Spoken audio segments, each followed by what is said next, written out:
बिहार कहाँ है, क्यों है और उसको वहां से निकालने का तरीका क्या है। इस तरीके को समझाने में हमें 4 साल की मेहनत लगी। बिहार जनसुराज की बात सुनने को, समझने को तैयार है। मुझे पूरी आशा है कि अगले साल इसी समय तक आप एक बहुत बड़ा बदलाव बिहार में देखेंगे। बाहरी लोगों के लिए एक प्रतिशत तय है, कहीं 20% है, कहीं 16% है, वो प्रतिशत तय है। हम ऐसा क्यों नहीं कर सकते बिहार में। नमस्कार, लाइव सिटी देख रहे हैं आप। देखिए, जनसुराज के कार्यालय में यानी कि प्रशांत किशोर के कार्यालय में आज किस तरह से झंडा फहराया गया है, स्वतंत्रता दिवस की बधाई दी गई है। इसके साथ ही बड़ी बड़ी बातें की गई है कि किस तरह से बदलाव होगा और यह भी कहा गया है कि बिहार में इतने दिनों से जो लोगों को समझाने की कोशिश जनसुराज कर रही थी, यह अब तक पूरा नहीं हुआ था। बांकीपुर के लोगों ने समझा है, बांकीपुर के लोगों ने जाना है। देखिए, जो जनसुराज के प्रदेश कार्यालय में किस तरह से मनोज भारती जो प्रदेश अध्यक्ष हैं, उन्होंने झंडा फहराया, झंडे को सलामी दी, तिरंगे को सलामी दी। इसके बाद लोगों को संबोधित भी किया है और क्या कुछ कह रहे हैं मनोज भारती, देखिए पहले उनका ये वीडियो। सबसे पहले तो बिहार के समस्त वासियों को 80वीं स्वतंत्रता दिवस की ढेर सारी शुभकामनाएं। पर इस बात को भी याद रखना होगा कि पिछले 80 सालों में भारत चाहे कहीं भी गया हो, बिहार जहां था वहां से नीचे सरक कर आ गया है। ये मैं इसलिए कह रहा हूं कि 1947 में स्वतंत्रता प्राप्ति के समय बिहार देश का तीसरा सबसे ज्यादा विकसित राज्य था और आज पिछले 40 सालों से बिहार देश का सबसे पिछड़ा राज्य, सबसे अंतिम पायदान पर रहने वाला राज्य हो चुका है। ये दिखाता है कि जहां तक बिहार की अवस्था है, हम पिछले 80 सालों में ऊपर नहीं आए हैं, नीचे सरक कर सबसे निचले पायदान पर आए हैं। इस निराशा के दौर में 4 साल पहले जिस तरह से जनसुराज जनता के बीच से उभर कर आई और प्रशांत जी ने जिस शिद्दत के साथ, जिस जिद के साथ बिहार और बिहार के लोगों को ऊपर उठाने की प्रतिज्ञा ली, वो अपने आप में एक मुश्किल दौर था, एक मुश्किल समय था। और हमारे इस पूरे अभियान में जनता सबसे पहले है। उनको इस बात को समझना जरूरी है कि बिहार के साथ क्या समस्या है, बिहार कहाँ है, क्यों है और उसको वहां से निकालने का तरीका क्या है। इस तरीके को समझाने में हमें 4 साल की मेहनत लगी। 2024 में, 2025 में लोग हमारी बात नहीं समझ पाए, लेकिन 2026 में बांकीपुर के लोग इस बात को समझे और उन्होंने हमारे उम्मीदवार, हमारे सूत्रधार प्रशांत जी को भारी मतों से विजयी बनाया। इसका मतलब है कि अब शायद बिहार जनसुराज की बात सुनने को, समझने को तैयार है और आगे बढ़ने के लिए लालायित है।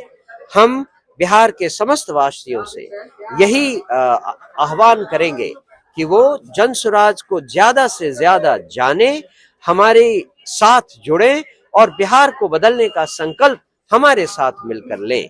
मुझे पूरी आशा है कि अगले साल इसी समय तक आप एक बहुत बड़ा बदलाव बिहार में देखेंगे। यात्रा पर भी निकलने वाले हैं, आपने बड़ी घोषणा की है फिर से। जी हाँ, जो काम अधूरा रह गया था, जिलों में जिले के संगठन की पहली बैठक, कार्यकारिणी की पहली बैठक में उनको हिस्सा लेने का जो प्रोग्राम था, वो शायद 16 जिलों के बाद स्थगित करना पड़ा था, क्योंकि उपचुनाव आ गए थे।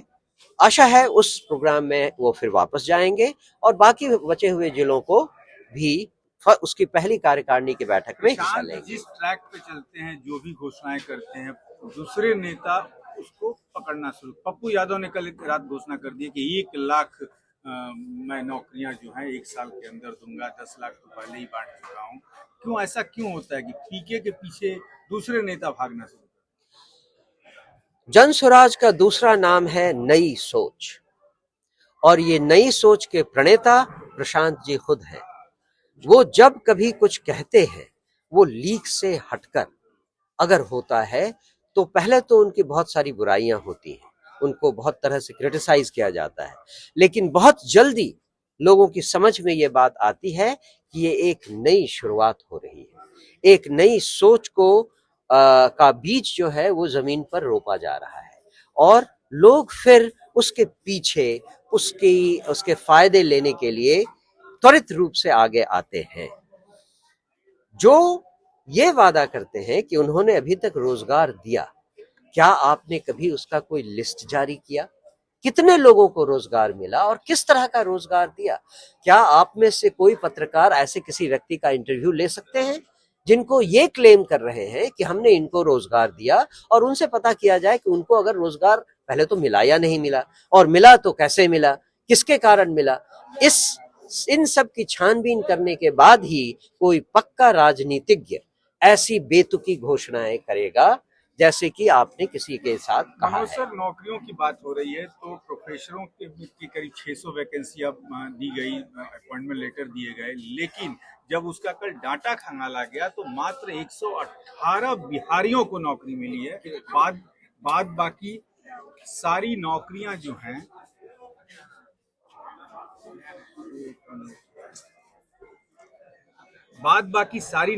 दूसरे प्रदेश के बच्चे ले गए हैं। मतलब कि 17% मात्र बिहारियों को नौकरियां मिली हैं, बाद बाकी नौकरियां उत्तर प्रदेश, मध्य प्रदेश और झारखंड के लड़के लेके गए हैं। तो ये डोमिसाइल के को यदि और दुरुस्त किया जाता तो क्या बिहारी लड़कों को नौकरी मिलती ना? बाहर के लोग क्यों आते? पता नहीं बिहार में नीचता की और पिछड़ेपन की क्या मानसिकता है कि यहाँ की सरकार ऐसे ऐसे उल जलूल नियम बनाती है। भारत में कौन सा राज्य है जहां पर इसका आपको इक्विवेलेंट मिलेगा? हर राज्य में बाहरी लोगों के लिए एक प्रतिशत तय है, कहीं 20% है, कहीं 16% है, वो प्रतिशत तय है। हम ऐसा क्यों नहीं कर सकते बिहार में? और ये बिहार के सरकार की जो मानसिकता है, वो जो दबी कुचली निचले दर्जे की मानसिकता है, वो दिखाती है।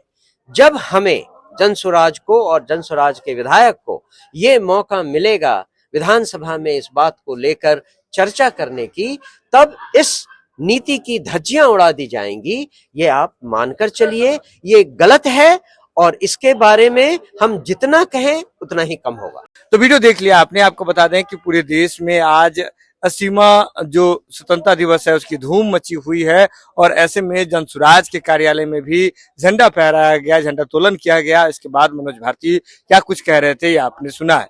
यह खबर आप लाइव सीरीज के यूट्यूब पर देख रहे हैं, आप सब्सक्राइब कर लें, फेसबुक पर देख रहे हैं तो फॉलो कर लें। जुड़े रहें लाइव सीरीज के साथ, खबर का सिलसिला लगातार जारी है।